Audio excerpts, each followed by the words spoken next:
നെഹമ്യ അധ്യായം 6 മതിൽ പൂർത്തിയാകുന്നു. അങ്ങനെ 52-ാം ദിവസം എലൂൾ മാസം 25-ാം ദിവസം പണി പൂർത്തിയായി. ഇതറിഞ്ഞ് ഞങ്ങളുടെ ശത്രുക്കളും ചുറ്റുമുള്ള ജനതകളും ഭയപ്പെട്ടു. അവർക്ക് ആത്മവിശ്വാസം നശിച്ചു. ഞങ്ങളുടെ ദൈവത്തിൻ്റെ സഹായത്താലാണ് ഈ പണി നടന്നതെന്ന് അവർ മനസ്സിലാക്കി.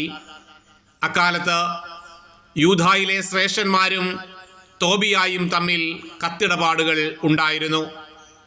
അവൻ ആരായുടെ പുത്രൻ ഷെക്കാനിയായുടെ ജാമാതാവായിരുന്നു. തോബിയായുടെ പുത്രൻ യോഹന്നാൻ ബറേക്കിയായുടെ പുത്രൻ മെഷുല്ലാമിൻ്റെ മകളെയാണ് വിവാഹം ചെയ്തിരുന്നത്. അതിനാൽ യൂദായിൽ പലരും അവൻ്റെ പക്ഷത്തായിരുന്നു. അവർ എൻ്റെ മുൻപിൽ അവനെ പ്രശംസിച്ചു. ഞാൻ പറഞ്ഞവയെല്ലാം അവനെ അറിയിക്കുകയും ചെയ്തു. തോബിയ എനിക്ക് ഭീഷണി കത്തുകൾ അയച്ചു കൊണ്ടിരുന്നു.